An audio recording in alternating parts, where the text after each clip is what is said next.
Qué bendición, Leandro, cumpliendo años hoy, ¿eh? Buenos días. Buenos días. ¿Hace un año qué? Sí, gloria a Dios. Que cumplo años 2 veces. Tremendo, tremendo. Bueno, para mí es un motivo de mucha alegría estar acá. El tema que dice en el cronograma no es el que vamos a tener.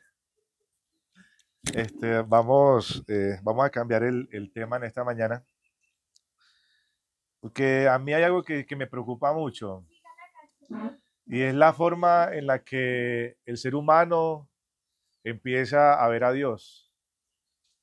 Desde que yo me fui criado en la iglesia, llevo más de 20 años en la iglesia adventista, bautizado ya, pero desde nacimiento, a mí siempre me obligaron a ir a la iglesia. Yo a la iglesia no iba porque me daba alegría. A mí me obligaban a ir a la iglesia, esa es la realidad. Me bauticé muy consciente de lo que estaba haciendo porque tengo un gran padre que se sentó a mi lado y me explicó qué es el bautismo y por qué es importante. Eh, Avancé y yo siempre habían preguntas que me hacía y yo decía, ¿por qué en las historias que nos cuentan a los niños no cuentan la verdad de la historia? ¿Por qué no cuentan la historia completa? ¿Por qué siempre omiten las partes malas y nunca nos las explican? ¿Por qué siempre esas partes que encuentro en las historias que son aparentemente malas y contradictorias a lo que realmente me enseñaron a mí como niño? Estoy hablando de mi niñez, y a mí como niño son tan contrarias cuando crezco. Porque entonces cuando yo crezco ya paso de la historia de David, de que Dios me ama, de que David conforma el corazón de Dios, y paso ya a que David mató a no sé cuántos, a que Dios ordenó que David hiciera esto y aquello. ¿Por qué esa contradicción de cuando uno pasa de la niñez a la adultez? Y eso empieza a generar en uno pánico, eso empieza a generar en uno miedo. Esa es la realidad. Empieza uno a llenarse de temores. Y esos temores precisamente eran los que me llevan a mí a hacerme interrogantes todo el tiempo. Y yo decía, ¿y entonces por qué no me puedo hacer preguntas? Y recientemente he sido juzgado también, hace pocas semanas, solo por hacerme preguntas y por buscar respuestas en la Biblia. Y decía un pastor hace 8 días, 15 días, decía, no crean que los jóvenes son estúpidos, y no sé si esa palabra es permitida en YouTube, si no la corta Leandro, hola. Pero dicen, no crean que los jóvenes son estúpidos y que no se hacen preguntas, decía el pastor. Y él decía, por el contrario, permitan que los jóvenes se hagan preguntas. Aquí todos somos jóvenes, hay que hacernos preguntas, hay que buscar la respuesta a esas preguntas. Y no hay que quedarnos con esos vacíos en el corazón que finalmente nos van a llevar a dónde, a la perdición. En esta mañana vamos a desarrollar un tema conforme la gracia de Dios lo permita. Ni título le tengo, pero vamos a avanzar. Vamos a orar. Vamos a orar ahí. Oremos. Bondadoso Padre, te agradecemos porque durante todos estos días nos has acompañado y pedimos tu infinita presencia en este momento, que continúe con nosotros, que nos siga inspirando y que todo lo que se habla aquí, se estudia en esta mañana, Señor, sea para honrarte y para glorificarte. Permite, buen Dios, de que presida tu palabra y de que tu palabra sea entendida en esta mañana conforme la gracia que hay en ti. Gracias, Dios, porque estás con nosotros. Gracias porque nos rodeas. Y gracias porque todo lo que se va a hablar aquí será dirigido por ti. Oramos en el dulce nombre de Jesús. Amén. En el cielo pasa algo. Y esa historia yo creo que la mayoría o todos la conocemos. El enemigo peca y él peca cuando empieza a dañar en su cabeza la imagen de quién realmente es Dios, y cuando él quiere llegar a usurpar el puesto de Jesús. El puesto de Jesús. Y él quería tener esa comunicación directa con el Padre, pero él tenía que hacerla a través de Jesús. Y él no quería eso. Él no quería eso. Él no quería recibir de la gloria del Padre a través de Jesús. Entonces, cuando él empieza a querer usurpar el puesto de Jesús, empieza en él a tergiversarse la imagen de Dios. Y no voy a entrar en detalles a leer los textos para no alargar mucho el tema.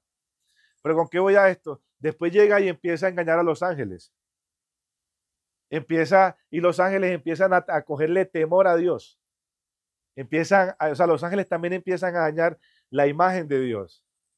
y a tal punto que engañó a una gran cantidad de ángeles. No fueron poquitas. Y vienen y son desechados en esta tierra. Y pasa tiempo después y es creado Adán y Eva. Y pasa exactamente lo mismo. Lo mismo. Dice Eva, es que yo fui engañada por una serpiente. ¿Fue mentira? No, era la verdad. Eva había sido engañada por una serpiente. Y cuando Dios viene y se le presenta y le dice, ¿dónde estás? ¿Ella qué le respondió? Me escondí y tuve miedo. Y a mí me parece esta parte muy tremenda porque ¿cómo es posible que tengas miedo del que te dio todo? O sea, ¿qué fue lo que implantó la serpiente en la cabeza de Eva para que ella empezara a tener temor del que le dio todo? Le dio la vida, le dio el esposo, le dio una tierra hermosa, perfecta. Si a mí esto me parece hermoso, yo no me quiero imaginar cómo era el Edén. No tenían que trabajar. O sea, el trabajo de ella era caminar con Dios, nada más. Ese era el trabajo de ella. O sea, y yo digo, o sea, ¿cómo yo puedo cambiar la imagen de un Dios que me lo está dando todo? Y empiezo a tener miedo. La palabra muerte ellos ni siquiera la conocían. Y cuando tú analizas el hebreo te das cuenta que el miedo de que ellos están refiriendo ahí es un miedo, un temor de muerte. Y ahora quiero que vayamos a Éxodo 14. Vayamos a Éxodo 14 y no vamos a leer nada. Simplemente quiero que miren lo que está pasando ahí. En Éxodo 14, ¿qué encontramos? Alguien que me diga así rapidito. Cruzar el mar rojo. Tremendo milagro. ¿Cuántos han visto el mar aquí abriéndose en dos? Tremendo milagro. Abrió el mar en dos. O sea, yo sí de la zona costera. Se nota, y viene así como de el outfit costero hoy. Mi esposa me decía, hoy vas vestido haciendo elocuencia a tus raíces. Y yo sí. Bueno, y yo no me imagino esa inmensidad del mar abriéndose en dos. O sea, tiene que ser una cosa espectacular. Una cosa espectacular. Y quiero que vayamos al capítulo 13, versículo 21. ¿De qué está hablando ahí?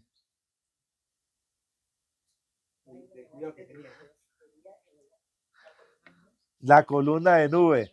Yo no sé, muchachos, mira, a mí me pasó durante una enfermedad, y no voy a contar esa parte ahorita, que yo oraba y el Señor hacía milagros de ese tipo.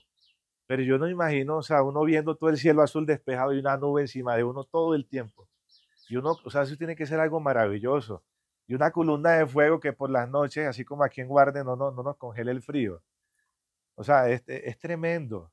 O sea, lo que estaban viviendo ellos era tremendo. Vamos al capítulo 15, versículo 22.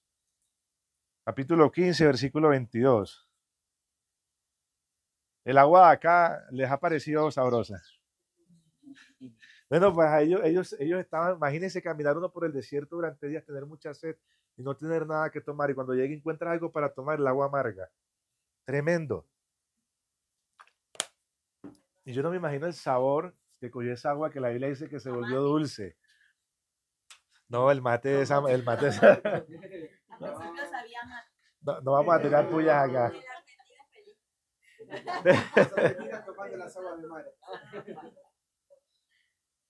Otro milagro. Y así vivía el pueblo de Israel, milagro tras milagro, milagro tras milagro. Y yo le hago una pregunta. ¿Qué te demuestra a ti el recibir esa clase de milagros todo el tiempo en tu vida? Que Dios está contigo y que Dios es un Dios que, un Dios de amor, un Dios que se preocupa por los detalles. Y preocuparse para que yo no me asole. Eso es preocuparse por los detalles. Preocuparse de que yo no tenga frío por las noches. Eso es preocuparse por los detalles. Preocuparse por la comida. Capítulo 16. O sea, le concede todo, incluso le concede los deseos del corazón, aunque eso vaya en contra de él.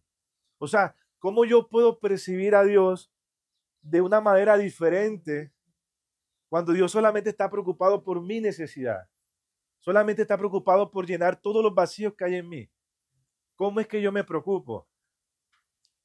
¿Cómo es que yo empiezo a mirar a Dios de una manera diferente? O sea, ¿qué es lo que ha implantado el enemigo en tu cabeza y en la mía para que nosotros empecemos a sentir temor de Dios? Y pasa algo muy interesante y aquí ya sí vamos a empezar a desarrollar ya lo que es el tema. Quiero que vayamos a Éxodo 20, el versículo 18. Éxodo 20, el versículo 18. Y dice, todo el pueblo los observaba el estruendo y los relámpagos, y el sonido de la bocina, y el monte que humaba, y temblaron el pueblo. Temblaron y se pusieron ¿de qué? Tremendo. O sea, el Dios que les estaba dando todo, se les presenta. Mira, si a mí, o sea, digamos, voy a poner un ejemplo. La hermana Luz Marcela.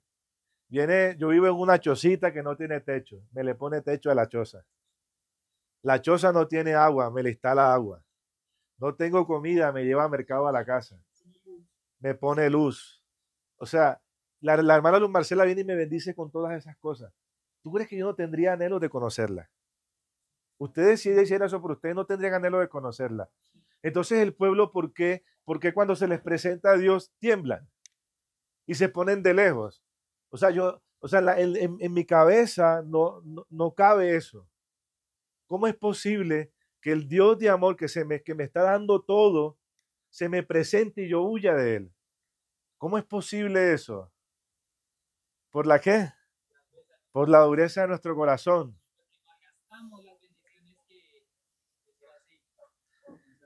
Leamos el versículo 19. Y dijeron a Moisés, habla tú con nosotros. ¿Y nosotros qué? Oiremos. Pero en el versículo 19, ya lo habían explicado en estos días, el pueblo ni siquiera estaba escuchando. Ni siquiera estaba escuchando. Y ellos insistían en que no, nosotros sí te vamos a escuchar. Así somos todo el tiempo. Así somos todo el tiempo con la voz de Dios. Él nos habla y nosotros decimos, sí, Señor, yo te escucho. No. ¿Qué es escuchar a Dios? Otro tema. Y nosotros diremos, pero no hable Dios con nosotros para que no, ¿qué? Para que no muramos. O sea que la razón por la que ellos se estaban alejando de Dios era porque percibían a Dios como un ¿qué? Como un Dios asesino, como un Dios de muerte. Ellos estaban percibiendo a Dios de esa manera. ¿Y se había presentado Dios ante ellos de esa manera? No, no se había presentado Dios de esa manera delante de ellos. Entonces, ¿qué era lo que estaba pasando con el pueblo? ¿Por qué tenían esa percepción de Dios? Porque hoy en día todavía tenemos esa percepción de Dios. El mundo tiene esa percepción de Dios. ¿Qué es lo que está pasando? Sigamos leyendo, versículo 20. Y Moisés respondió al pueblo y le dijo, no temáis. Y quiero que esta palabra no temáis, la tengas presente durante todo el tema. No temáis, porque no va a ser la única vez que la vas a escuchar. Y le dice, no temáis, porque para probarlos vino Dios. Y mira 2020. Mira esto tan tremendo que está aquí. Dice, porque para probarlos vino Dios. ¿Qué quería probar Dios con ellos? Se les estaba presentando previamente a eso que les había entregado a ellos. Sus promesas. Sus promesas. A mí me parece algo muy interesante, que no sé si de pronto lo mencionaron ya, pero a mí me parece algo muy interesante y es que en el capítulo 1 de Éxodo 20, si quiere vamos a leerlo, el capítulo 1 del versículo 1 del capítulo 20 de Éxodo, dice, y habló Dios todas estas palabras diciendo, pasa algo tremendo con esto, es que la palabra habló, la palabra palabras y la palabra diciendo, de tres maneras diferentes, traduce promesa. Promesa, las tres palabras traducen promesa. Y a mí me causaba mucha inquietud una vez que Carlos mencionaba algo, que nos tenía un tema sobre eso y decía que cuando Dios repite algo dos veces es extremadamente importante. Y más si lo dice en el mismo versículo. Y si tú te das cuenta, lo está repitiendo tres veces y lo está repitiendo con tres palabras diferentes para reafirmar de que lo que Él está dando son ¿qué? Son promesas. Son promesas verdaderas, fieles. Entonces, si él les estaba entregando las promesas a Dios, si él les estaba entregando las promesas al pueblo, entonces el pueblo, ¿por qué tenía miedo? Si Dios les estaba dando el camino por el cual ellos iban a llegar, lo que decía en el capítulo 19, a ser gente santa, real sacerdocio, gente santa, pueblo escogido, pueblo diferente, no le conocían. Pero mira lo que termina de decir el versículo 20. Vamos atrás al versículo 20. La mitad del versículo dice, y para que su temor esté delante de vosotros, para que no, ¿qué? No pequéis. Tremendo. Está diciendo, el pueblo le acaba de decir, es que tenemos temor. Pero ahora viene Dios y le dice que es para que su temor esté delante de vosotros. Entonces, ¿qué está haciendo referencia aquí? ¿Qué es lo que pasa acá? No temas, pero temas. Exacto. Tremendo, ¿cierto? No temas, pero quiero que mi temor esté delante de ti. ¿Cuál es el temor de Dios entonces? Ese es una, Hay un es- temor ese, que Él no quiere que tengamos y hay uno que Él sí quiere que y hay uno que Él sí quiere que tengamos. ¿Preguntaste o...? No, es una, así, ajá. Me recordar cuando habla acerca de Jesús, dice que en los días de su carne, con gran temor, temblor, rogaba por aquel que le podía librar de la muerte. Dice, obedeció por su temor reverente. Tremendo. Tenga eso en mente, mi hermano, porque ahora va a ver que eso tiene un trasfondo todavía más lindo, todavía mucho más grande que solo la palabra reverente. Y allá es donde vamos a empezar a desarrollar esto. Y quiero que vayamos. Bueno, mira, pasa algo antes de que saltemos. Hay dos tipos de temor. Carlos lo mencionó, que es el temor yaré, que es el temor de la muerte, y el temor yirá. El temor yirá es diferente al temor yaré. Temor yaré es el temor a que tenemos la muerte. Y el temor yirá es el que vamos a descubrir ahora, que la misma palabra nos lo va a explicar. La misma Biblia nos va a explicar a qué temor se está refiriendo. Resulta de que esta palabra de la cual está haciendo elocuencia aquí, este versículo, la encontramos súper definida en el libro de Proverbios. Vamos todos a Proverbios. Sí, yaré y girá. Ah, que yo no tengo letra bonita. No sé si Carlos me ayuda ahí, pero yo letra bonita para tablero no tengo. Proverbios del capítulo 2. Sí, aquí los tengo en la mano. Uy. Ese. Carlos, mete esto aquí, porfa. Ahora sí. Ahora sí. Ahí está. Proverbios capítulo 9. Vamos al capítulo 9 primero. Me gusta más iniciar por el capítulo 9. Esta misma palabra que en el hebreo es usada es la misma a la que se refiere Dios en Éxodo 20:20. Es la misma palabra girá. Esa palabra, tú lo acabaste de decir, hace elocuencia la reverencia. Pero mira lo que dice el texto referente a esto. Dice, Proverbios 9, capítulo 9, sí, verso 10. Dice, ya todo lo tienen. ¿Qué pasó, Michelle? Ok, capítulo 9, verso 10 dice, de Jehová es el principio de qué? De la sabiduría. Y el conocimiento del Altísimo es qué? Es la inteligencia. Tremendo. Y mira lo que pasa acá. El temor de Jehová es qué? Es el principio de la sabiduría. ¿Hacia dónde nos está llevando eso? Al conocimiento, a la sabiduría. Y mira, dice, y el conocimiento del Santísimo es la inteligencia. Entonces, ¿a qué está haciendo referencia ahí el texto puntualmente? está presentando el paralelismo de esa tendencia de decir una declaración, un punto y coma, y luego otra declaración que es como repitiendo lo mismo de otra forma para expandir y redefinir lo anterior. Al decir que el temor de Jehová es la sabiduría o el principio de la sabiduría, y luego dice el conocimiento del Santísimo e inteligencia, está equiparando el temor con conocimiento y la sabiduría con la inteligencia. Amén. Entonces vemos que se está entonces el temor de Jehová es el conocimiento de Dios, es conocerle. Eso es una figura en el hebreo que se llama el paralelismo sinonímico. Paralelismo sinonímico que de hecho hay... Espérate para que quede grabado aquí. Dale. Que es una figura en el hebreo que se llama el paralelismo sinonímico y es una figura que se repite una y otra vez en las Sagradas Escrituras. De hecho, en la tarde pudiéramos hacer un ejemplo de cuántas veces muchas de las mismas que se repiten. Y está conectado con lo que mencionó Daniel, porque es que cuando tú le conoces, tú le reverencias. Porque tú reverencias lo que conoces. Y quiero leer la parte final. La Biblia K2 tiene una parte al final que a mí me encanta muchísimo. Dice, porque conocer la Torá es el carácter de una mente sana.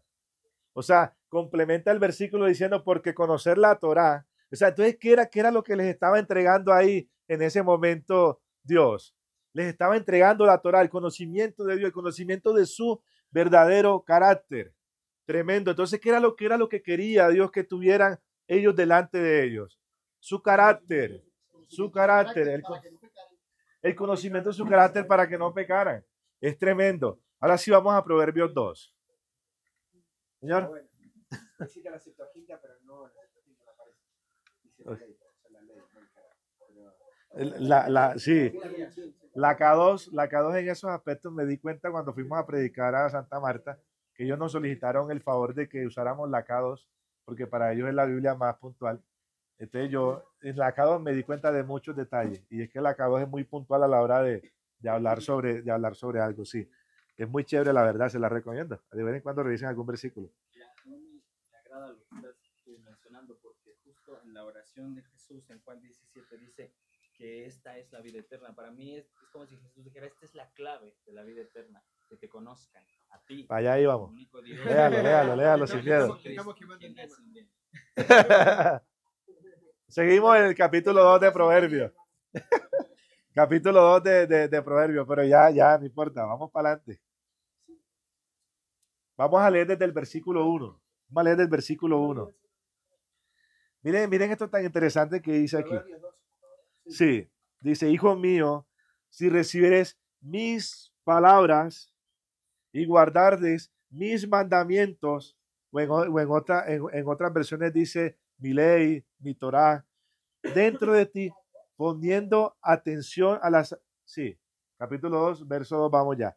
Poniendo atención a la sabiduría, inclinando tu corazón hacia el entendimiento. Mira que desde el capítulo 1 empieza a decir hacia dónde hay que inclinarnos, a conocer el carácter de Dios. Mira, si te inclinaras, adquirirías el conocimiento, dice.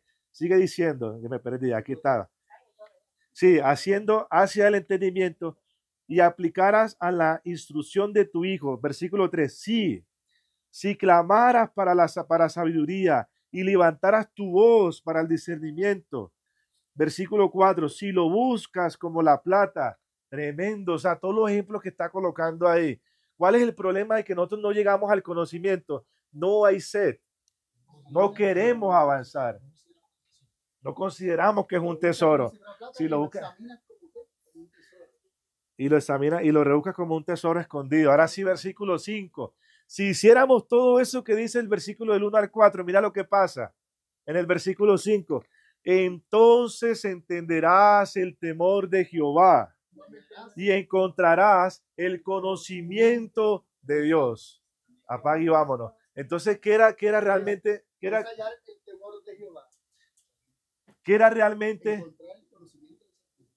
realmente el temor de Dios? ¿Y cuál fue el temor que implantó el enemigo? El temor de la muerte. Y el temor de la muerte viene con el desconocimiento de Dios. Y voy a decirlo más puntual. Viene por el desconocimiento del carácter de Dios. ¿Por qué era tan importante entender esto? Porque ya vamos a tocar temas más fuertes. Y es necesario entender quién es Dios.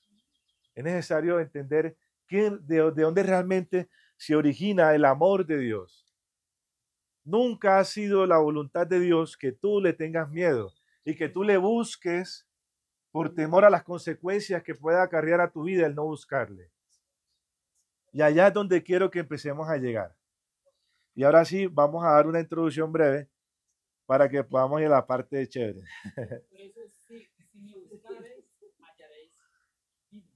Tremendo. Y ahora sí pueden leer el versículo así a voz, a viva voz. Escuchen lo que va a leer el hermano Said. Juan 17, mi amor. Dice así, Juan 17, 3. Y esta es la vida eterna, que te conozcan a ti, el único Dios verdadero, y a Jesucristo a quien has enviado. Amén. Entonces, ¿qué era lo que les estaba entregando Dios ahí en el monte Sinaí al pueblo? La vida eterna, su vida, su temor, su conocimiento, su sabiduría. Llámele como quiera, se estaba entregando él al pueblo. Tremendo eso. Vamos al libro de Job. Libro de Job, capítulo 1. Esta historia todos la conocemos, así que la verdad, el tiempo es corto y no quiero que ahondemos. Vamos al grano. Versículo 6. Ya ustedes saben lo que estaba pasando ahí. Se reunieron mucha gente en una reunión. No solamente estaba Dios y el enemigo. Estaba Dios, el enemigo, y había otros líderes de otros universos. Eso es lo que sugiere el texto ahí. Otros hijos de Dios. Versículo 6. Un día vinieron a presentarse. Y vinieron a presentarse para mí como un sentido de responsabilidad. O sea, ahí estaba el representante. Sí, exacto. O sea, algo posiblemente, algo serio. Dice, delante de Jehová los hijos de Dios, entre los cuales también vino ¿quién? El enemigo. Versículo 7. Y dijo Jehová a Satanás, ¿de dónde vienes? Y respondió Satanás de manera arrogante, de rodear la tierra y andar por ella. Versículo 8. Y dijo Jehová a Satanás, ¿no has considerado a mi siervo Job? Y quiero que tengan muy en cuenta lo que va a decir ahora Dios. ¿No has considerado a mi siervo Job? No hay otro como él en la tierra, varón perfecto. Esa perfección engloba muchas cosas. Recto, también engloba muchas cosas. No quiero traer esos detalles. Y temeroso. Y ya saben a qué temor se está refiriendo, ¿cierto? Un hombre conocedor de Dios. Dice, apartado y apartado del mal. Versículo 9. Mira la insolencia del enemigo acá. Dice, respondiendo el enemigo a Jehová, dice, ¿acaso teme? Y a este temor ya cambia la palabra. El enemigo cambia la palabra. No está usando la misma palabra que usó Jehová. Está usando su temor, el temor del enemigo. Y le dice, ¿es que acaso él te teme de balde? Él te teme de balde. Versículo 10. No le ha acercado alrededor de él y a su casa y a todo lo que él tiene. Hazme un favor. Búscame acá. Esperen un momentico y yo busco algo acá. Job 1. Este es el versículo 9. Déjenme yo miro una cosita rapidito. Sí, no estaba equivocado. No quiero decir cosas que no son. Versículo 11. Dice, pero ahora extiende tu mano. Mira lo que está sugiriendo el enemigo acá. Que Dios extienda la mano y toque todo lo que tiene ¿quién? Job. O sea, ¿a quién le estaba atribuyendo lo que iba a suceder después del enemigo? A Dios. Le estaba diciendo, tú extiende tu mano ahora y toca todo lo que tiene y verás si no blasfema contra ti en tu misma presencia. Pero miren lo que dice el versículo 12. Dijo Jehová a Satanás, aquí todo lo que tiene está aquí en tu mano. Solamente no pongas su mano sobre él. Y salió el enemigo delante de Jehová. Y quiero que vayamos. Ese extender es ceder el poder. Sí. Ceder el poder. Lo mismo que hizo Moisés cuando. Sí, con la muerte de los primogénitos. Cuando el padre le dice, bueno. extiende ahora tu mano, ya es que estaban ahí jugando los dos poderes, ¿no? Sí, ese tema es bien interesante. El extender la mano de Dios representa el permitir que Satanás opere. Según Job lo define, el libro de Job lo define de esa forma. Y en combinación con Éxodo, ¿no?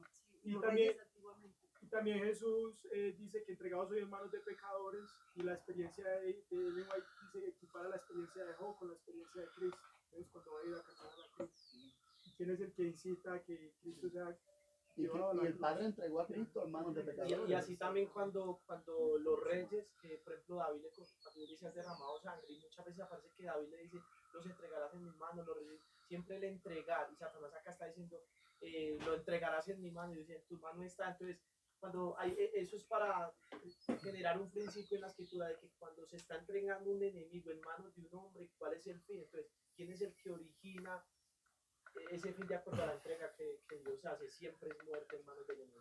Vamos al versículo 15. Vamos al versículo 15 para que avancemos.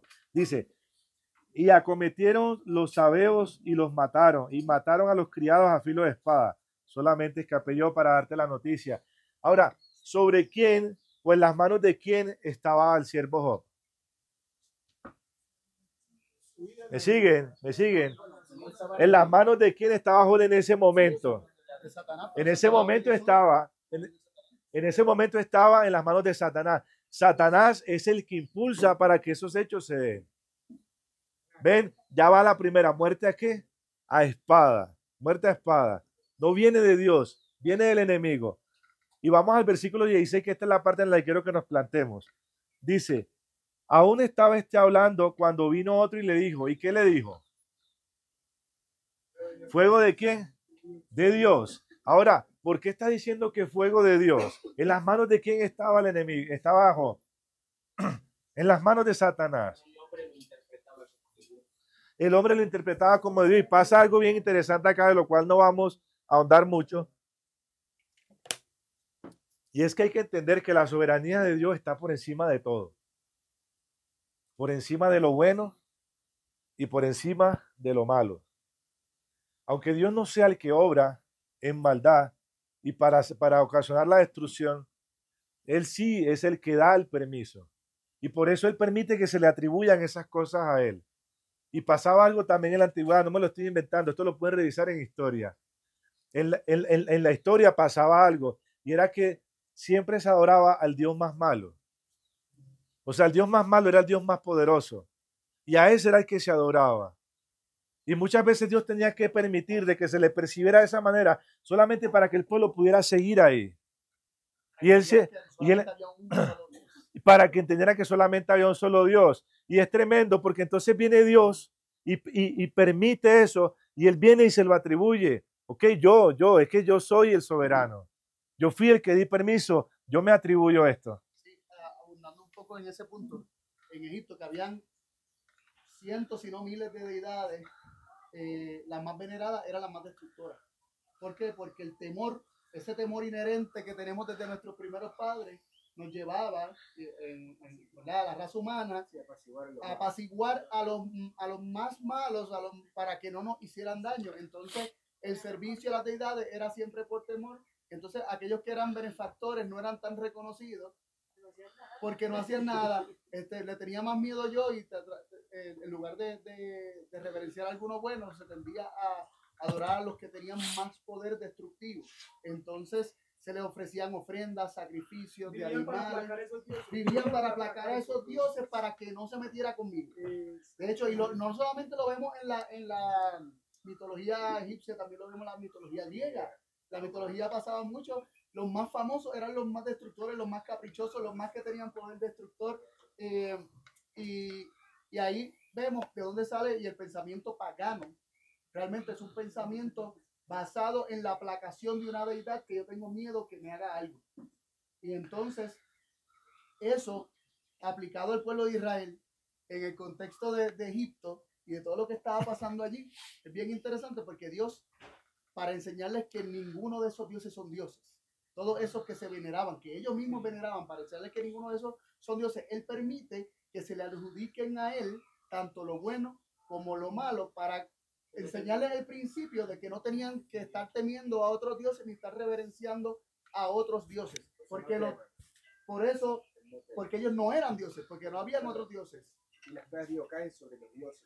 Y entonces los juicios caen sobre los dioses para demostrar que ellos no son dioses y que ellos mismos no tienen poder para proteger. Que por más que ellos los reverenciaran, venía sobre ellos lo que ellos temían que viniera sobre ellos. Desde lo que esos mismos dioses los escudaban. Y un detalle muy importante acerca de la historia, es interesante, esto está vinculado a la plaga de la muerte de los primogénitos, que hubo una mortandad, una pestilencia.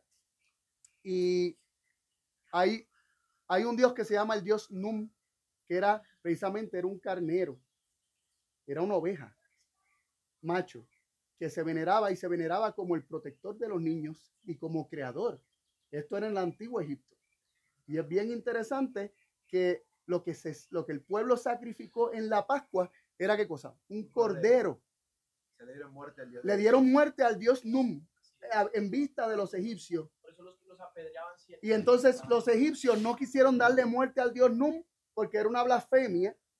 Entonces, por miedo a que el dios Num le hiciera daño y no los protegiera, pero precisamente aquellos que no le dieron muerte al dios Num en su mente, ¿no? Los egipcios, y se ampararon en esas deidades que reconocían. Esto lo han visto, yo estoy casi seguro que lo han visto. El dios Num era como un hombre con cabeza de carnero. Se ha parado como con cabeza de carnero. ¿Y qué pasó? Los que no le dieron muerte al cordero, murieron sus hijos.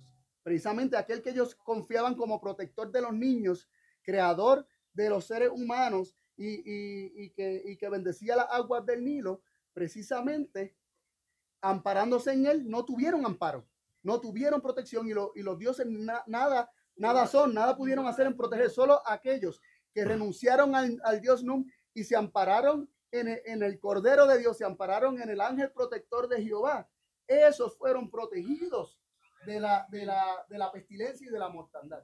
Entonces Dios les estaba enseñando a ellos también acerca de que Él era el único Dios que realmente te podía proteger de la destrucción, y que esos otros dioses en los que ellos se refugiaban para que no fueran destruidos no podían realmente, eran los que los destruían finalmente.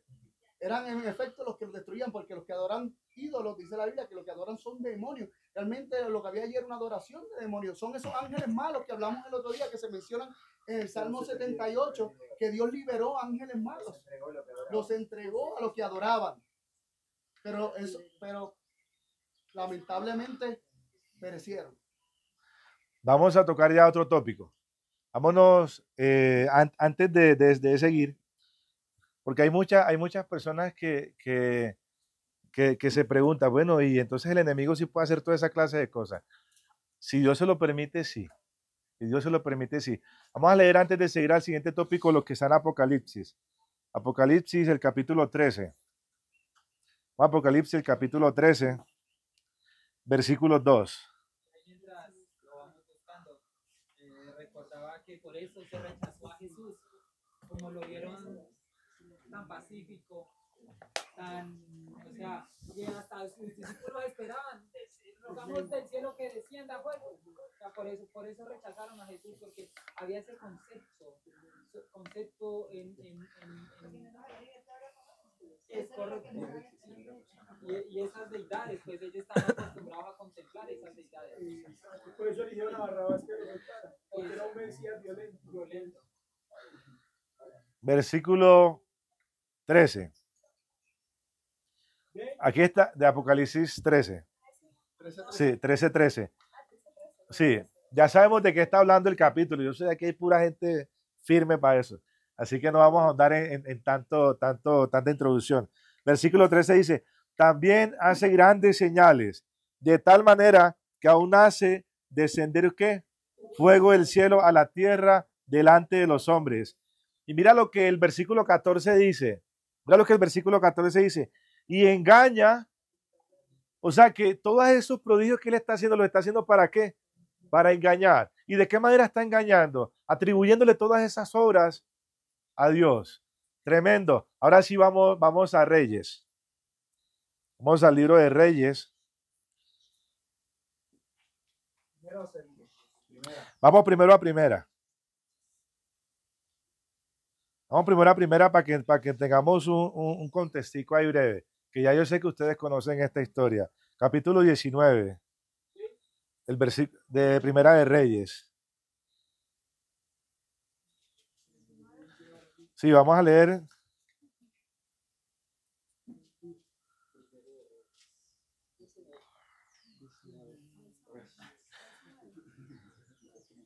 Aquí estaba Elías escondido. Esa es la verdad. El man estaba escondido. El man tenía miedo. Y el man necesitaba que Dios le diera una prueba de que él estaba con él, ¿cierto?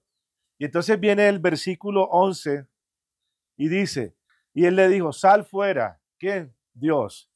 Sal fuera y ponte en el monte delante de qué? De Jehová. Y aquí que Jehová pasaba y un grande y poderoso viento que rompía los montes, quebraba las peñas delante de Jehová. ¿Pero qué? Pero Jehová no estaba ahí. No estaba ahí. Atención. Pasó un fuerte viento, terremotos, pero él no estaba ahí. Tras el viento, un terremoto. ¿Pero qué? Pero Jehová no estaba ahí. Atención, porque esta es la parte que nos interesa. Versículo 12. Y tras el terremoto, ¿qué? Un fuego. ¿Y estaba en el fuego? No, no estaba en el fuego. No estaba en el fuego. Y ahorita al final vamos a entender por qué no estaba en ese fuego. Y tras el fuego, un silbo apacible y delicado. Tremendo. Ahí sí estaba Dios. Ahí sí estaba Dios. Ahora entienden por qué se ha hecho tanto énfasis durante estos días. Yo no he estado, pero estoy seguro que han hecho énfasis en eso. Cristo, intérprete. Usted quiere entender lo que pasa en la Biblia, vaya a Cristo. Él es el maestro de maestros. Él es el que enseña. Y ahora sí vamos al capítulo 2 de Reyes. A Segunda de Reyes, capítulo 1. Segunda de Reyes, capítulo 1.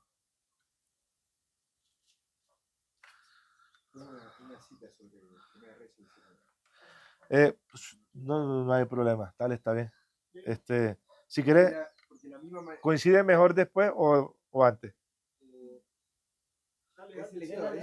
Si es explicativa, déjame y desarrollo primero y al final la reforzamos con esa cita. Segunda de Reyes 1, vamos a leer a partir del versículo 9, no vamos a entrar porque yo quiero darle un espacio enseguida a Anderson muy importante. Dice, Ocosías cae por una ventana, esa historia ya la conocemos, el hombre se lesiona y en vez de ir a Dios, ¿va a dónde? Sí, a los Baales, a Belcebú. Está bien, al brujo, es casi lo mismo. Va a Belcebú. Entonces viene Dios y le dice, hey, este man, si sabe que yo soy su Dios, ¿por qué va allá? ¿Por qué no viene a mí? Entonces le dice a Elías, viejo, ve y dile a ese man que venga y hable conmigo. Pero miren lo que pasa acá. Atención a lo que pasa acá. Versículo 9. Dice, luego él está hablando de Ocosías. Bueno, a Ocosías le llega la noticia, amén. Por ahí hay un man diciendo que tú por qué estás orándole a Belcebú y no le estás orando a Dios. Y ven aquí, ¿quién es ese man? Y le dice, no, ese es Elías el Tisbita. Ok, tráiganmelo acá. Él dice, mátenlo. No, dice que tráiganlo y ya. Versículo 9, cuando fueron a traer a Elías, dice esto, luego envió a él un capitán de 50 con sus 50, el cual subió a donde él estaba. Y he aquí que él estaba sentado en la cumbre del monte. Y el capitán dijo, varón de Dios, el rey ha dicho que desciendas. No lo amenazó, no lo amenazó. Simplemente lo... ¿Sabes? Yo quería decirle, ¿cómo es el nombre del joven que está acá atrás? Daniel. Esas lágrimas también las boté yo el día que entendí eso, ¿viste?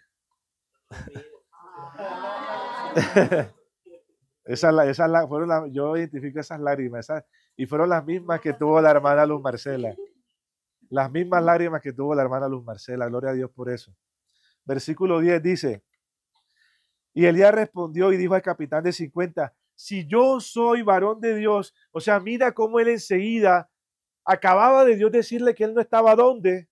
En el fuego. Pero él dice, si yo soy varón de Dios, ¿a quién le estaba echando la culpa de lo que él iba a hacer? A Dios. Y es tremendo.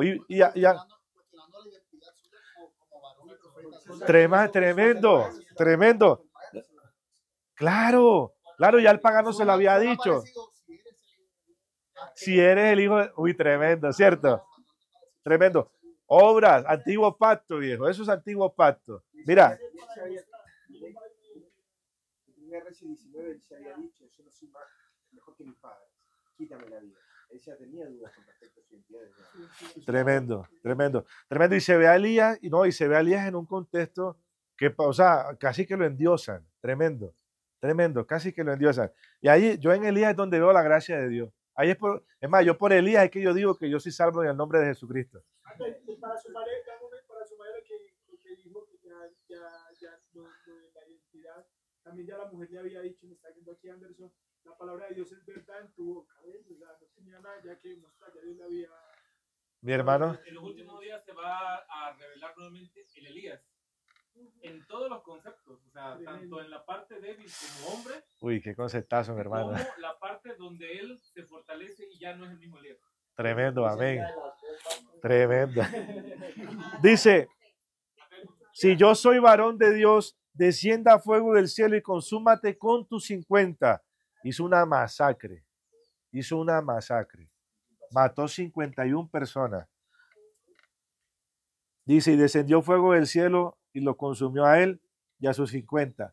Y a mí me parece tremendo esto porque el texto dice después, y descendió fuego del cielo. No dice puntualmente, y descendió fuego de Dios. Solo lo que vi ahí.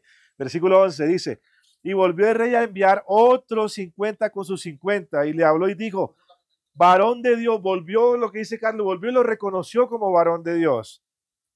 El rey ha dicho que ¿qué? Que descienda, lo amenazó. No lo amenazó. Versículo 12, y le respondió Elías y dijo, otra vez, si yo soy varón de Dios, descienda a fuego del cielo y consúmate con tus 50. Y descendió fuego del cielo y los consumió a él y sus 50 y otra masacre. 102 personas. Y aquí sí hay una parte, que yo todavía no supero. Bueno, está bien y válido, porque Elías le está echando la culpa a Dios. Pero yo quiero que analicemos algo. ¿La salvación es solo para mí o es para todos? Para todos, ¿cierto? Y yo les hago una pregunta. Esos hombres que eran siervos de un rey, ¿será que no merecían la salvación? ¿Será que no merecían que se les predicara? Es que Dios no le dijo a Elías, ve y asesina al rey. Dios no le dijo a Elías, ve y asesina a los soldados. Dios le dijo a Elías, ve y habla con el rey, dile que lo que está haciendo está mal. Era un mensaje, ya voy, mi hermano, era un mensaje de Dios hacia ellos. A Dios le interesaba la salvación de esos hombres. ¿Y tú crees que no le dolió a la esposa que se quedó sin esposo? A los hijos que se quedaron sin padres. A los hijos que se quedaron sin padres y sin abuelos. ¿Crees que no dolió? Las madres perdieron sus hijos. Muchas veces leemos esto y queremos justificar el actuar de un profeta. Es más, lo voy a decir así, queremos justificar el actuar de Dios. A Dios no hay que justificarlo. Tengo que hacerme la pregunta, ¿por qué está pasando esto? ¿Y dónde está la respuesta? Tiene que haber una respuesta para esto. ¿Cómo Dios va a venir a 102 hombres y los va a asesinar así porque sí? Bro, deja que el hermano intervenga primero. A mí me llama la atención de que en esta actitud de Elías me veo representado en otro momento de mi vida que para defender a mi Dios yo quemé a muchas personas con mis palabras.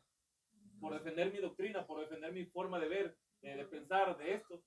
Yo no sabía que el que estaba al lado mío tenía un dolor y por esa razón actuaba como actuaba hacia mí. Y yo vine y, según yo, le hice descender fuego del cielo. Y yo quedé como el profeta enviado por Dios para esa gente. ¿Cuál es? Traigámoslo hoy a la actualidad. Si una persona hace que, o sea, mata a 150 personas, a 100 personas, porque ahora diferente de la actualidad, ¿qué haría el gobierno con algunos otros que hagan esto? ¿Ves? O sea, perdiendo la actualidad. Entonces, o sea, a veces como que no visualizamos eso. De hecho, yo no sé cuánta gente mató Pablo Escobar, por ejemplo, pero estoy seguro que él mismo, quizás mandó a matar muchos, pero él mismo no llegó a ese número. ¿Ves? Entonces, a veces no visualizamos de que, o sea, de que la vida es preciosa tanto en tiempos de Elías como en nuestros tiempos. Amén. De que un hijo de Dios debe comportarse como un hijo de Dios, tanto en los tiempos de Elías como en nuestros tiempos. Entonces, Amén. eso, no sé por qué eso se desconecta en nuestra mente. La hermana iba a decir algo y sigo. Yo nada más quería comentar, las peores guerras se han anidado en los corazones de sus hijos que vieron a sus padres pelear, ¿no? Amén. Entonces, esos Tremendo. hijos, esos soldados que vieron cómo un hijo de Dios, de ese Dios real, de ese Dios viviente, mató a sus padres. ¿Qué pasaba con esa nueva generación? Tremendo, tremendo, hermana, lo que usted está diciendo. Tremendo. Porque es que hoy todavía, 6.000 años después, seguimos viendo las consecuencias de lo que sucedió allá. Todavía vivimos las consecuencias de lo que sucedió allá. Y pasa algo. Al principio del texto, Elías se montó ¿sobre qué? Sobre un monte. Y siempre que se le presentaron los soldados, Elías estaba ¿sobre qué? Sobre un monte. ¿Por qué estaba sobre un monte? ¿Por qué no bajó? ¿Qué era lo que pasaba? Esto no lo responde la Biblia. Dice el versículo 13. Vamos a dejar que la Biblia conteste. No se me adelante, mi hermana. Versículo 13. Volvió a enviar el tercer capitán de 50 con sus 50. Y subiendo aquel tercer capitán de 50, se puso de rodillas delante de ¿quién? De Elías, de un hombre. ¿A quién le estaba rindiendo culto en ese momento? A Elías, dice, se puso delante de Elías y le rogó. Uy, ¿quién se cree Elías? A mí este punto me da rabia, la verdad. Yo puedo parecer hasta un detractor de Elías, pero ¿quién se cree él, viejo? No lo hizo ni Jesús. Ni Jesús lo hizo. Dice que ahorita que Jesús lloró sobre el monte. Tremendo. Jesús lloró sobre el monte por la destrucción. Pero Elías clama desde el monte por la destrucción. Tremendo. Tremendo. Varón de Dios, te ruego. ¿A quién le estaban rogando? A Elías, mi hermano, a Elías. Que sea de valor ante qué? Ante tus ojos, ante los ojos de quién? De Elías. O sea, mira el miedo. Mira el miedo a qué punto degrada al ser humano. ¿A qué punto degrada al ser humano? Mi vida y la vida de estos tus 50 siervos. Uy, o sea, ya se esclavizaron ellos ahí mismos. Se esclavizaron ellos solitos ahí. Por temor a ser asesinados por un siervo que llamaba a ser siervo de Dios. Yo no estoy diciendo acá, para los que vayan a ver el video, que Elías no era un siervo de Dios. Estoy simplemente colocando un contexto para que todos entiendan de que hay preguntas que nosotros nos hacemos y que estamos buscando respuestas. Y que la Biblia entrega la respuesta, que es lo más lindo. En vez de que todo lo que hagamos sea para la gloria de Dios, nos creemos tan santos y tan grandes que empezamos a usar a jugar sin darnos cuenta que esa obra de Dios. Sí, y el que haya llegado a este punto, espere que la Biblia ya le va a contestar lo que piensa Dios acerca de esto. Versículo 14. He aquí descendió fuego del cielo y ha consumido a los 2 primeros capitanes de 50 con sus 50. Sea estimada ahora mi vida delante de tus ojos. Nuevamente dándole gloria a Elías. Versículo 15. Mira, yo creo que si esto que va a decir el versículo 15 no sucede, Elías mata a otros 51 personas. Estoy en un porcentaje muy alto, casi que seguro que por la actitud que ya Elías había presentado, vuelve y los mata. Vea lo que dice el versículo 15. Entonces descendió el ángel de Jehová a Elías. El ángel de Jehová no estaba con Elías, descendió. Apenas en ese momento descendió. No estaba, y a ver, Carlos decía algo muy importante. ¿Quiénes son los emisarios del Espíritu Santo? Los ángeles. Tremendo, tremendo. El ángel de Jehová en ese momento fue que descendió. No me desconcentren allá atrás, que ya vamos para la parte crucial. Entonces el ángel de Jehová dijo a Elías diciendo, ¿qué? No tengas miedo. No tengas miedo. ¿Y sabes de qué temor se estaba haciendo referencia aquí? El que acabamos de definir. Por eso era tan importante definir esa palabra primero. Ese temor era el temor a la muerte. Elías, el siervo de Dios, tenía temor de que lo mataran. O sea que él no estaba, el Yaré, o sea que él no estaba en ese momento bajo la influencia y el conocimiento de Dios. No estaba bajo la gracia de, o sea, el Espíritu Santo no estaba obrando en él. Porque la Biblia dice, en el amor no hay temor. Porque el perfecto amor echa fuera el temor. ¿Qué es el amor? El amor es Dios. Y si tú tienes temor de muerte, entonces Dios no habita en ti. Así de sencillo.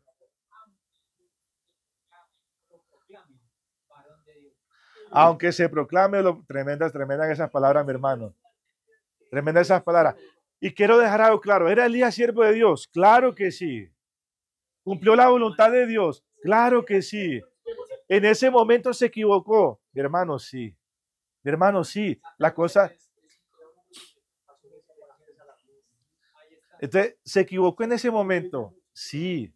Lastimosamente sí. Sí lo hizo. Pero eso le impidió ir al cielo. No. Hermano, siéntase con esperanza. Usted no ha matado todavía a 102. De pronto a 3 o 4, pero no a 102.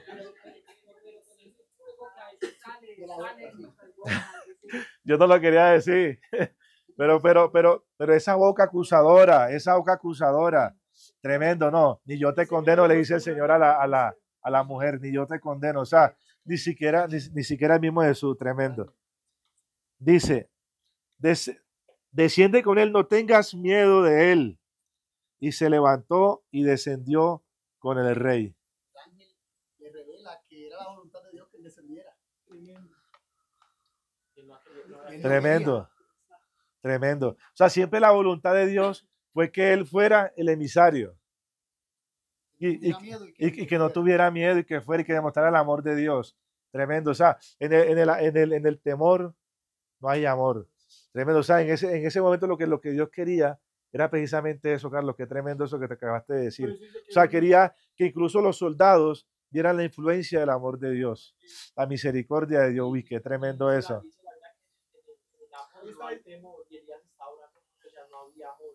Ahí me recuerda la historia que tú contaste el otro día cuando los muchachos que fuman ahí al lado de tu casa.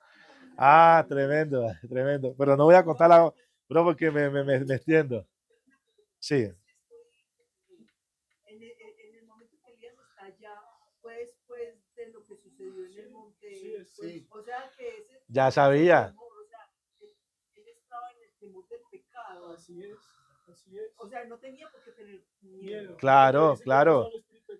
Es que eso fue previo. Eso fue previo, mi hermana, a este acontecimiento. Eso fue previo a este acontecimiento. Sí. Eso fue previo y lo que pasó acá fue posterior al acontecimiento que usted está mencionando. Sí. Bueno, voy a avanzar más rápido.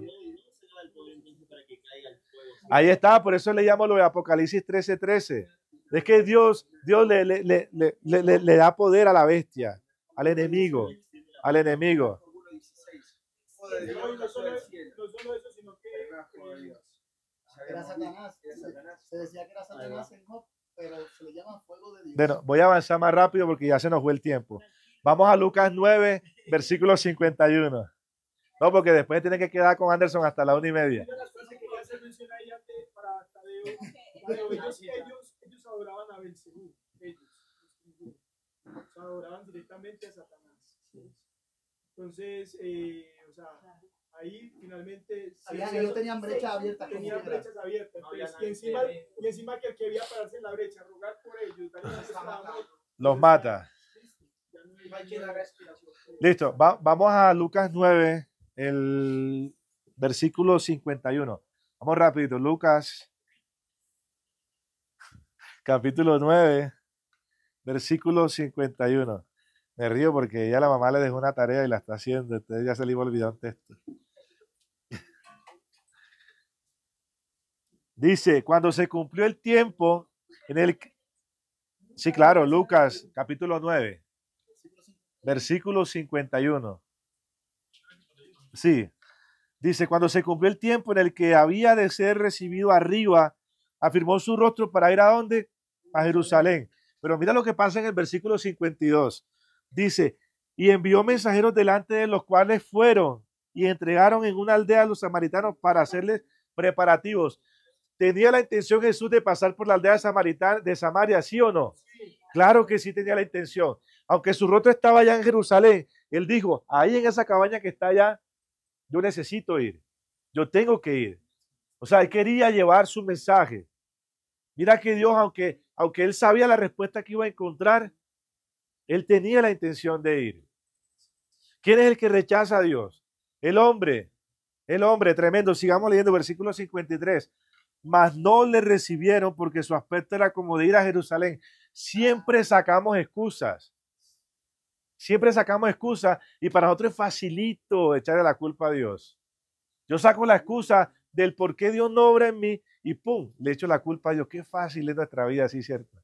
Sencilla. Está buscando conveniencia, venir aquí a estarse con nosotros sin pasar. Sí, pero la intención de Jesús sí era pasar por ahí. Versículo 54. Viendo esto, sus discípulos Jacobo y Juan dijeron, atención a esto que esta es la parte que nos interesa. Jacobo y Juan, Juan el discípulo del amor. Tremendo, el discípulo del amor. Ojo a esta pregunta, dice, ¿quieres que mandemos que descienda fuego del cielo como hizo Elías y los consuma? Estaban colocando como ejemplo a quién. El actuar de Elías. Tremendo. Usaron la palabra para justificar el acto que iban. Uy, ¿cuántas personas o cuántas veces nosotros usamos la palabra, la palabra de Dios para condenar a alguien? A mí me ha pasado, por ejemplo, personas que me piden oración porque están pasando por una situación y la oración que me piden, necesito, hermano, que ore para que Dios tome la justicia en sus manos y los castigue. Y entonces me citan versículos y digo, pero ¿cómo? Pues espérate, ¿cómo te crees que yo ore por eso? Y yo le digo, ¿por qué no mejor orar para que recapacite? ¿Por qué no mejor orar para que se arrepienta? ¿Por qué no mejor para que Dios transforme su corazón? No, la Biblia dice que Dios se venga de los que te hacen daño y utilizan la palabra de Dios para justificar esta oración. Dían la venganza, usan ese texto como también. Hablamos el otro día del juicio. ¿Recuerdan que estábamos hablando del juicio? De que una cosa es, Jonathan fue el que habló de eso, ¿verdad? Una cosa es pedir que Dios haga juicio o entregar el juicio en manos de Dios y dejar que el juicio caiga en las manos de Dios, pensando que su juicio es como el nuestro, o entender que su juicio es un juicio de misericordia, que es un juicio de amor, que es un juicio de apelar y de pedir para que ellos recapaciten, para que ellos entreguen su corazón, etc. ¿Quieres que mandemos que descienda fuego del cielo como hizo Elías y los consuma? Y es tremendo porque si esto está en la escritura, es por algo. Es por algo se dejó, por algo. Versículo 55. Entonces volviéndose Jesús lo reprendió diciendo, vosotros no sabéis de qué espíritu sois. Tremendo, solo hay dos. O el espíritu de Dios o el espíritu del enemigo. Hermano, así es sencillo funciona esto. Y mira cómo el versículo 56 sella esto de una manera hermosísima. Y estas palabras no solamente fueron para los discípulos. Yo creo que Elías estaba ahí, seguramente con lágrimas en los ojos, arrepentido de lo que había hecho. Y estas palabras de Jesús seguramente no fueron para los que estaban ahí, para Jacobo y Juan y para los otros 10, sino también para Elías. Mira lo que dice. Porque el Hijo del Hombre no ha venido para perder las almas de los hombres, sino para salvarlas. A pesar de que la aldea no le recibió, atención a esto porque esto es muy importante, a pesar de que la aldea no le recibió, Jesús no le condenó. No le condenó. Si a Elías no lo hubiesen recibido los soldados, tampoco tendría por qué condenar a los soldados. Esa no es la obra de Dios. Esa no es la obra de Dios. Esa no es la obra de su espíritu. ¿Recuerdan ahora sí la escena que mencionaba el hermano Daniel ayer? Padre, danos de tu espíritu. Tremendo. ¿Bajo la influencia de quién estaba? Pedro. Apártate de mí, Satanás, le dijo Jesús en un momento. ¿Obraban los discípulos en algunos momentos bajo la influencia de Satanás? La Biblia lo dice y dice que sí.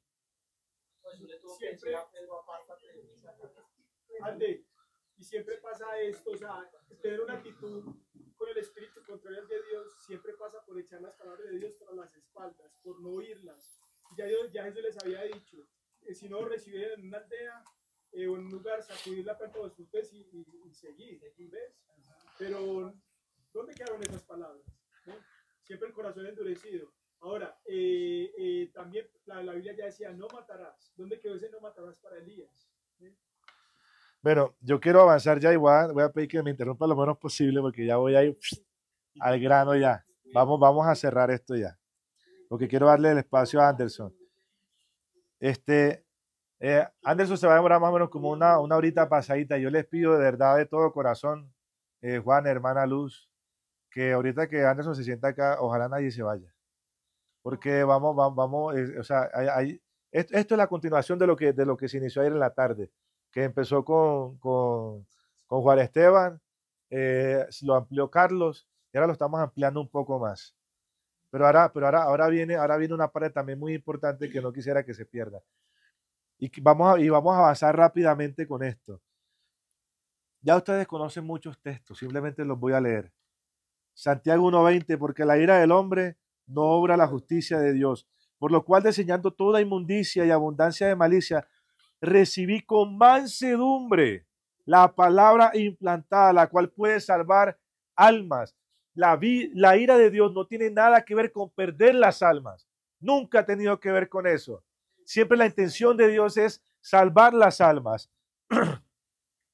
Juan 3:16, todos lo conocen, porque de tal manera amó Dios al mundo, que ha dado a su Hijo unigénito para que todo aquel que en él crea no se pierda, mas tenga vida eterna. Todo el mundo lo conoce, pero pocos conocen el 17. ¿Qué es el 17? Tremendo. ¿A qué vino Jesús? A cambiar la imagen del Padre, porque esa es la única forma de salvar. Mientras en nuestra vida sigamos a Dios por temor, por miedo, no vamos a poder alcanzar la salvación. Lastimosamente funciona de esa manera. El desconocimiento de Dios es lo que hace que nos apartemos de Él. Es lo que hace que no nos sintamos perdonados. Es lo que hace de que nuestra vida sea difícil, porque todo el tiempo estamos pensando en qué tengo que hacer. Pásalo el joven rico. Maestro, ¿qué he de hacer para alcanzar la vida eterna? Tremendo. Siempre, o sea, el desconocimiento de Dios es lo que nos lleva a la obra, es lo que nos lleva al antiguo pacto, es lo que nos lleva a tener esa necesidad de tener que hacer algo para alcanzar la salvación. Pero ¿qué hizo Zaqueo? Era más rico que el joven rico, dice la Biblia que era muy rico. Abrió las puertas, dice, yo estoy a la puerta y llamo. Zaqueo abrió las puertas, es necesario que cene contigo, le dijo Jesús. Y él entró y fue salvo Zaqueo y toda su casa. Y qué tremendo lo del preso, ¿cierto? Qué tremendo lo del preso con Pablo. Cree en el Señor Jesucristo, ya. Sí, cree en el Señor Jesucristo y será salvo tú y tu casa. Y esa noche fue salvo él y su casa. Siempre la obra de Dios va a ser para salvación. Y voy a cerrar con este punto acá rapidito. Vamos a tocarlo muy rápido, pero siento ya en el corazón que hay mentes receptivas para recibir esto. Vamos a Génesis 19. Vamos a Génesis 19, el versículo 24. Génesis 19, versículo 24. Y vamos a avanzar súper rápido. Dice, entonces Jehová hizo llover sobre Sodoma y Gomorra azufre y fuego de parte de ¿quién? De Jehová de los cielos. Desde los cielos. Desde los cielos. Versículo 25 dice, destruyó las ciudades y toda aquella llanura, con todos los moradores de aquellas ciudades y el fruto de la tierra. O sea, destruyó todo. Judas 1:7. Judas 1:7. Vamos a Judas 1:7 rapidito. Aquí esto es busque rápido en la Biblia. Sí, Judas, capítulo 1, versículo 7. Esto hace una relación aquí y nos va a afianzar todavía de que las únicas ciudades destruidas no fueron Sodoma y Gomorra. Y esto es simplemente un principio. Uno se podría tardar aquí semanas explicando historia por historia. Lo que ustedes están viendo hoy, mis hermanos, son principios sobre los cuales ya ustedes van a tener que empezar ustedes mismos a resolver cada historia. Cada historia. Ese proceso tiene que ser personal. Judas 1:7 dice, y como Sodoma y Gomorra y todas aquellas que ciudades vecinas, o sea que no solamente estaba Sodoma y Gomorra, sino que había unas que ciudades vecinas. ¿De quién está la clave? Las cuales de la misma manera que aquellos, atención a esto, las cuales de la misma manera que aquellos, habiendo fornicado e ido en pos de vicios contra la naturaleza, fueron puestos por ejemplo, Y atención a esto porque voy a cerrar es con este punto de acá abajo enseguida, posterior, voy a cerrar con este punto. Dice, sufriendo el castigo del fuego eterno. O sea, está haciendo una asociación directa de lo que pasó en Sodoma y Gomorra con lo que va a pasar en el castigo del fuego eterno. Es muy importante este punto. Pero lo que estamos desarrollando ahorita es Sodoma y Gomorra. Pero vamos a cerrar con ese punto enseguida. Vamos a ver qué fue realmente lo que pasó en Sodoma y Gomorra. Ya tenemos que las ciudades vecinas eran ¿quién? No lo hemos dicho, Deuteronomio. Vamos a Deuteronomio 29, 23. Así es. Sí, no lo habíamos dicho. Me excuso. Deuteronomio capítulo 29, versículo 23. Ya Judas nos dijo de que habían ciudades vecinas. Ahora Deuteronomio nos va a decir cuáles eran esas ciudades vecinas. Dice, azufre y sal abrazada toda su tierra. No caerá, no se sembrará, ni producirá, ni crecerá en ella hierba alguna. Como sucedió en la destrucción de quién. ¿Y de quién más? De Adma y de Seboín, las cuales Jehová destruyó ¿en qué? En su furor y en su ira. Y está atrás afirmando que fue Dios. Pero ahora, la Biblia nos explica realmente cómo sucedió esto. ¿Cómo fue que sucedió esto? O sea, ¿cómo fue que Dios operó? ¿Y por qué Dios se atribuye este suceso? Es tremendo. Vamos al libro de Oseas. Vamos al libro de Oseas, el capítulo 11, verso 8.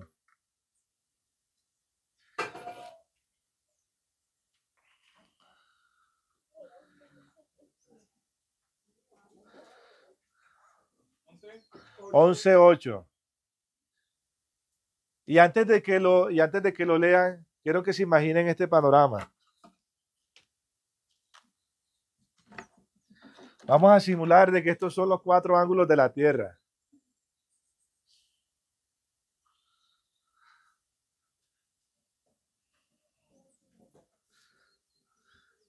Aquí está la Tierra. Dicen los científicos que hay un gran porcentaje de agua, ¿cierto? Y tierra. Pero pasa algo con algo que nosotros todavía no, y sé que de pronto algunos desconocen. El núcleo de la Tierra está hecho de hierro y de níquel. Y está aproximadamente a 6.000 grados Celsius. Es una temperatura similar a lo que conocemos como el Sol. Y la única razón por la que aquí no se forma fuego o la Tierra no implosiona es porque hay un poder sobrenatural que los científicos no han podido explicar que sostiene ese núcleo. Y la otra razón, atención a lo que les voy a decir, y la otra razón es porque el núcleo de la Tierra al núcleo de la Tierra no llega oxígeno. Es el único material que hace falta que llegue aquí para que esto genere una combustión. O sea, vivimos dentro de una bomba atómica. Literalmente vivimos dentro de una bomba atómica. Si aquí llega a entrar, aunque sea un poquitico de oxígeno, automáticamente esto se va a volver una bola de fuego. Una bola de fuego. ¿Quiénes son los que están sosteniendo de que esto no suceda? Son los ángeles, es Dios. Y lastimosamente, bueno, hoy no sé si hoy, pero imagino que en algún momento se podrá estudiar el tema del diluvio. Es algo similar a lo que pasó en el diluvio. Se estaba sosteniendo la fuerza de la naturaleza. Que el pecado dañó. Y hay algo bien interesante que siempre mencionamos cada que tenemos estos estudios, es cuando el hombre peca, se levantan contra el hombre 3 cosas. La primera, el enemigo, ese no falla, ese es el primero que está ahí. Lo primero que hace el enemigo es que entra en nuestra conciencia y empiezan a salir las pasiones más guardadas que tenemos, de asesino, de prostitución, de lo que usted lo quiera llamar. Empiezan a florecer, a salir. Van 2. Y la tercera que se levanta en contra del hombre es la naturaleza. La naturaleza. ¿Y quién es el único? ¿Quién es el único que permite de que la naturaleza no se levante en contra del hombre?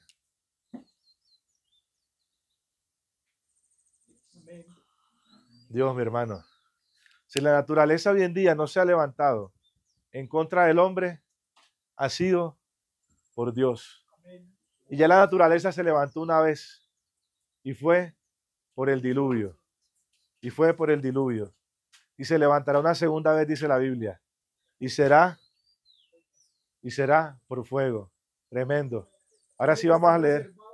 Ahora sí vamos a leer lo que dice Oseas 11:8. Dice, primera pregunta, ¿cómo podré qué? Abandonarte. Le está haciendo una amonestación a la tribu de Efraín y le dice, te entregaré yo, oh Israel. Tremendo. Abandonar y entregar. No sigan leyendo, que ya viene la sorpresa, Daniel. ¿Cómo podré abandonarte? Dice, te entregaré, oh Israel. Está hablando de qué? De abandono y de entregar. El lenguaje siempre del aire, ya vamos a revisar 3 testigos de eso nomás. Hay como para complementar. Mira, siempre cuando se manifiesta la ira de Dios, se manifiesta de esa manera. Por eso leíamos ahorita, la ira del hombre no obra la justicia de Dios, no tiene nada que ver. Por eso más has escuchado que fue dicho, ojo por ojo, diente por diente, más yo digo, o sea, siempre Jesús cambiando el panorama. ¿Por qué? Porque el modelo debe ser divino, no debe ser humano. Yo no puedo llevar las escrituras a mi entendimiento, yo no puedo llevar las escrituras a mi conocimiento, no, tengo que llevar las escrituras a Dios, tengo que llevar las escrituras a Cristo, tengo que llevar las escrituras a su Hijo. Y mira lo que termina diciendo este versículo. ¿Cómo podré yo hacerte? Las ciudades vecinas de Sodoma y Gomorra las menciona aquí. ¿Cómo podré yo hacerte como a Adma o ponerte como a Seboín? Y mira, y esta parte me impresiona muchísimo. Mi corazón se conmueve dentro de mí. ¿Se inflama qué? Sí, se inflama toda mi compasión. Tremendo. Tuvo que ver Dios algo con la destrucción de Sodoma y Gomorra. Él se lo atribuyó. Él se lo atribuyó en el momento en que le tocó abandonar y lo obligaron a entregar. Si tú estudias, y ahora sí, Daniel, me impresiona mucho las lágrimas de Daniel. Ahora sí, Daniel, puedes leerte la historia de Sodoma y Gomorra y vas a ver el ministerio que tuvo Dios sobre ese pueblo, cómo lo trató de salvar de muchísimas formas. Y es justamente lo que está haciendo Dios con nosotros.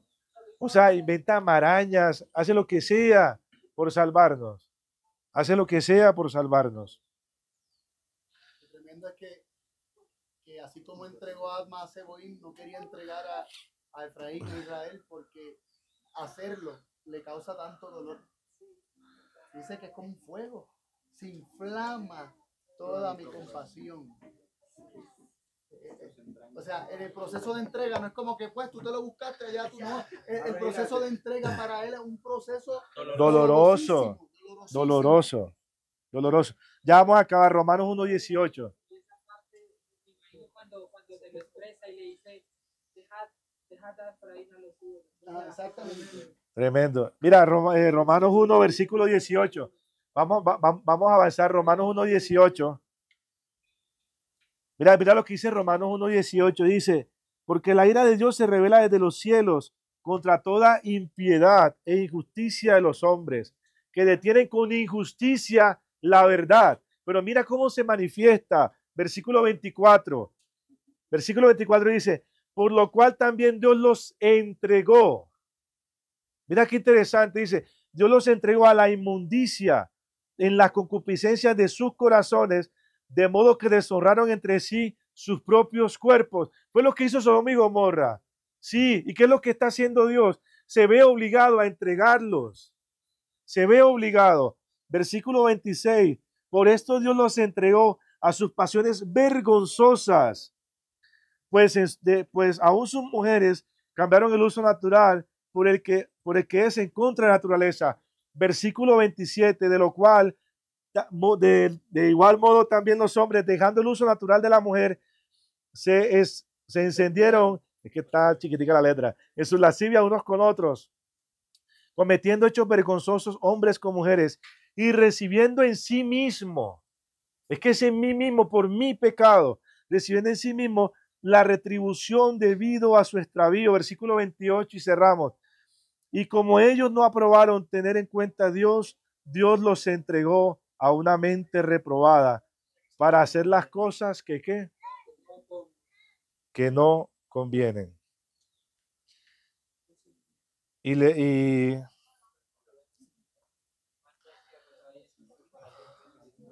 voy a cerrar leyendo este versículo. Vamos a 2 de Pedro 3. 2 de Pedro 3.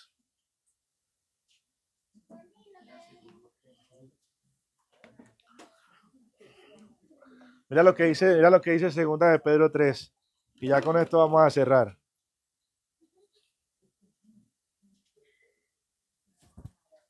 Amados, esta es la segunda carta que os escribo. En ambas despierto con exhortación vuestro limpio entendimiento, para que tengáis memoria de las palabras que antes han sido dichas por los santos profetas, y del mandamiento del Señor y Salvador dado por vuestros apóstoles. Versículo 3.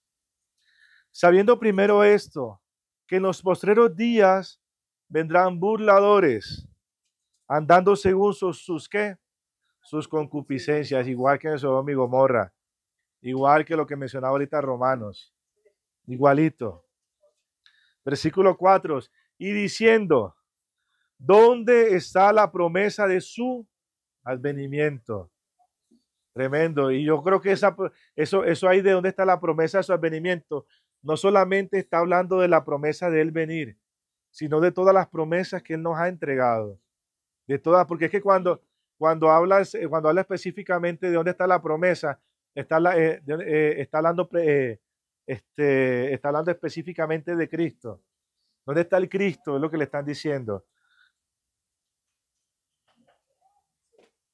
Porque desde el día en que los padres durmieron, todas las cosas permanecieron así como desde el principio de la creación.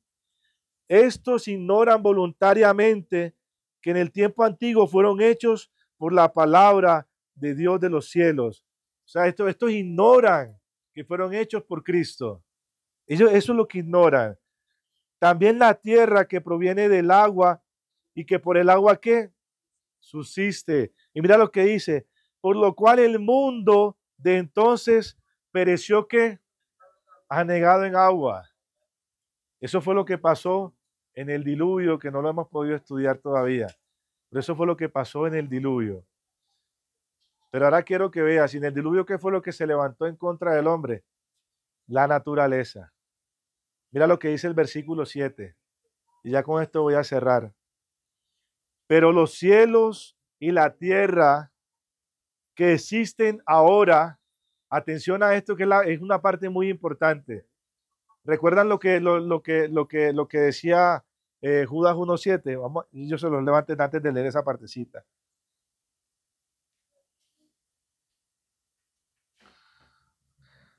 Dice, fueron puestos, por ejemplo, sufriendo el castigo del fuego eterno. O sea, lo mismo que pasó en Sodoma y Gomorra es lo mismo que pasará en el fin, en la destrucción de los impíos. Así lo está diciendo la Biblia. Y el versículo 7 dice, pero los cielos y la tierra que existen ahora están reservados por la misma palabra. ¿Quién es la palabra? Cristo. En el principio era el verbo. En el principio existía la palabra. Esto está aquí todavía. ¿Por qué? Porque Jesús lo está sosteniendo. Eso es lo que está diciendo el versículo 7. Es él el que lo está sosteniendo. ¿Por qué fue destruida la tierra? Porque se tuvo que apartar Dios de la tierra y ya fue destruida con agua. ¿Y ahora por qué será destruida por fuego? Porque tendrá que apartarse nuevamente. ¿Recuerdan la profecía de Elena White? Donde viene y les dice que se apartará finalmente y los ángeles se quitarán de ahí y la tierra operará. La tierra operará. Esto es una realidad. Esto es una realidad lo que estamos viviendo.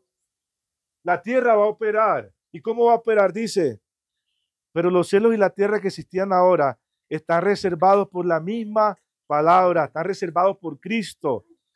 Dice, guardados para el fuego en el día del juicio y de la perdición de los hombres impíos.